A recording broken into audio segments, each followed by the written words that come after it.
bro কি হল হঠাৎ আইসে নহলে চক খাই গেলো এনাইনো পাৰা জিউতলৈ জীয়াই আছে ন তই হা দে নাই দে কওঁ কি অ'য় যে অ'য় এই ৰিতেশ আগৰৱালে ইমান ডাঙৰ অ'য় কোম্পানীটো কেনেকে খুলিলে তাৰমানে আচ্ছা সিটো আমাৰ দৰে এনে সাধাৰণ চলি আছিল কিন্তু তাৰ পিছত সি এনাই কি কাম কৰলা কি শিকলা যে ইমান ডাঙৰ এটা বিজনেছ কৰবাৰ সক্ষম হল পাৰিবি নে তই কবা পাৰিম দে নহলি কওঁ নহ'লে এটা কাম কৰোঁ তই বহ মই এটা ভিডিঅ' বনাই দিয়া মজা দেনতে আৰম্ভ কৰোঁ নমস্কাৰ আপোনালোক সকলোকে স্বাগতম জনাইছোঁ আজিৰ এই ভিডিঅ'টোত এণ্টাৰপ্ৰিনিয়ৰ আৰু লগতে ৱৰ্ল্ডৰ ছেকেণ্ড য়ংগেষ্ট বিলিয়নাৰ ৰিতেশ আগৰৱালৰ কথা ক'ম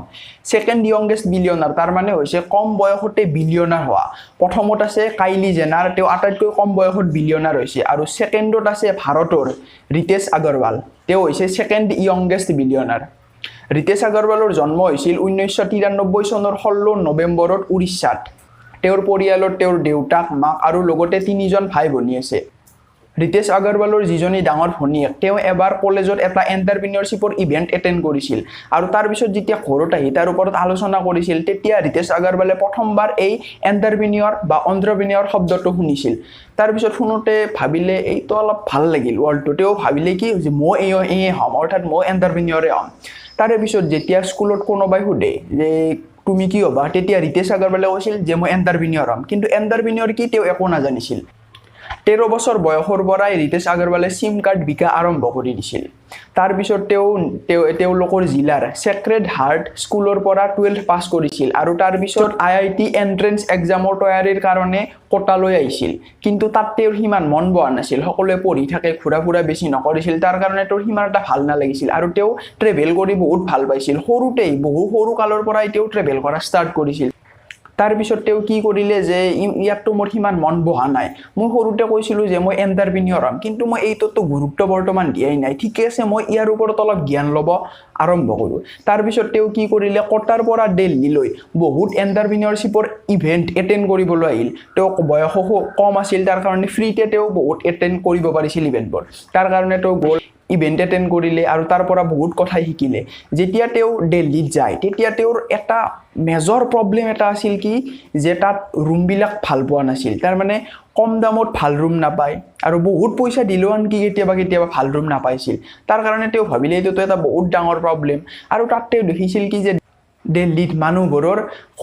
ঘৰত এক্সট্ৰা এটা ৰুম আছিল যিটো তেওঁলোকে ভাড়াত দিয়ে কিন্তু কোনো এনেকুৱা প্লেটফৰ্ম নাছিল য'ত তেওঁলোকে সেইটো দিব আৰু লগতে টুৰিষ্টবোৰকো ৰুমৰ প্ৰয়োজন হৈছিল হোটেলৰ কিন্তু তেওঁলোকো ভালদৰে পোৱা নাছিল যে কোন ঘৰ মানুহেনো দিব তেওঁলোকো গম নাপাইছিল তাৰ কাৰণে তেওঁ কি কৰিলে এই প্ৰব্লেমটো দেখিলে তাৰ কাৰণে তেওঁ ভাবিলে যে কি এইটো এটা বহুত ডাঙৰ প্ৰব্লেম এটা গেপ আছে গতিকে এইটো মই কেনেদৰে ফিল আপ কৰিব পাৰিম তাৰ পিছত 2012 চনত তেওঁৰ ফাৰ্ষ্ট ষ্টাৰ্টআপটো ষ্টাৰ্ট কৰিলে যাৰ নাম দিলে অৰাভেল ষ্টেজ এই অৰাভেল ষ্টেজত মানুহে অনলাইন হোটেল বুক কৰিব পাৰিছিল কিন্তু কি হ'ল ইয়াতে মানুহবোৰে কম দামত হোটেল বুকটো কৰিব পাৰে কিন্তু তাত এক্সপিৰিয়েঞ্চ ইমান এটা ভাল পোৱা নাছিল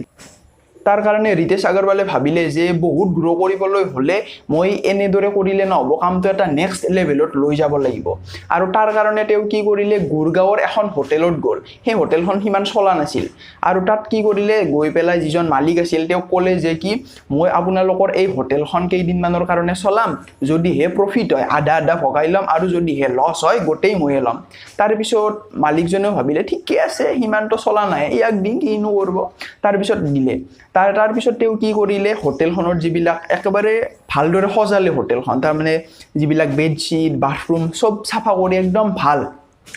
যাতে এক্সপিৰিয়েঞ্চ এটা দিব পাৰে কাষ্টমাৰক তাৰ কাৰণে কাম কৰিলে আৰু তাৰ পিছত তাত যেতিয়া কাষ্টমাৰ আহিবলৈ ল'লে হোটেলখনৰ যি এক্সপিৰিয়েঞ্চ ভাল পালে তাৰ কাৰণে বহুত মানুহ আহিব ল'লে তাৰ কাৰণে যিজন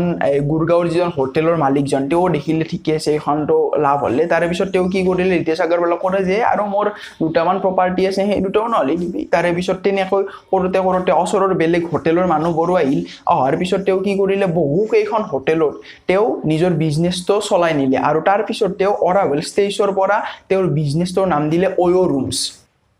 যিটো নাম আজি গোটেই ৱৰ্ল্ডতেই ফেমাছ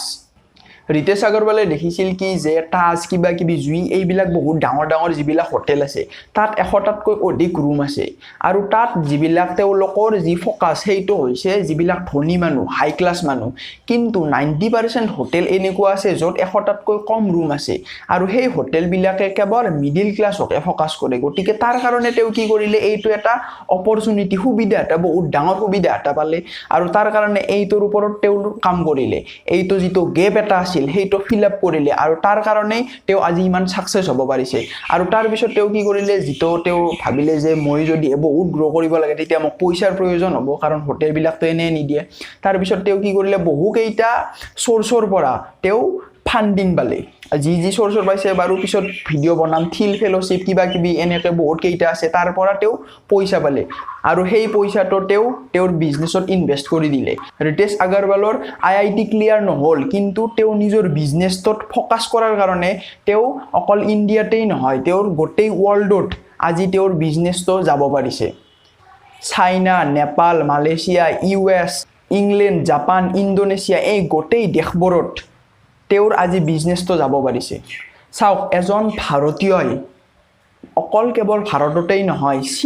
চীনতো আনকি গৈছে য'ত গুগলকো আনকি সোমাব নিদিয়ে আজিলৈকে গুগল নাই ইউটিউব নাই সেই দেশখনত গৈ আজি তেওঁ বিজনেছ কৰিব পাৰিছে এইটো বহুত ডাঙৰ কথা গতিকে আপোনাৰ আৰু মোৰ দৰে এজন সাধাৰণ লৰাই এনেকুৱা কৰিব পাৰিছে কিয় কৰিব পাৰিছে কাৰণ তেওঁ নিজৰ মাইণ্ডত ভাল ইনফৰমেশন লৈছে ভাল জ্ঞান লৈছে তাৰ কাৰণে তেওঁ আজি ইমান সাকসেস হ'বলৈ সক্ষম হৈছে মাত্ৰ 27 বছৰ বয়সতেই তেওঁ ইমানখিনি সাকসেস হ'বলৈ পাৰিছে আৰু তেওঁ প্ৰায় 18-19 বছৰ মানতেই তেওঁ এইবিলাক কৰা আৰম্ভ কৰিছিল গতিকে তাৰ কাৰণে আপুনিও নিজৰ কৰ্ম ভালদৰে কৰক ময়ো কৰিম যাতে আপুনিও সাকসেস হ'ব পাৰে ময়ো পাৰো গতিকে যদি এই ভিডিওটো চাই ভাল লাগিছে ভিডিওটো লাইক কৰি দিব ভিডিওটো কেনেকুৱা পাইছে কমেন্ট কৰি জনাব আগলৈ ভিডিওটো শেয়াৰ কৰি দিব আৰু এনেকুৱা ধৰণৰ ভিডিও পাই থাকিবলৈ চেনেলটো সাবস্ক্ৰাইব কৰি দিব আৰু যদি মোৰ কিবা কোৱাত ভুল হৈছে তেতিয়া হলে কমেন্ট কৰি জনাই দিব ধন্যবাদ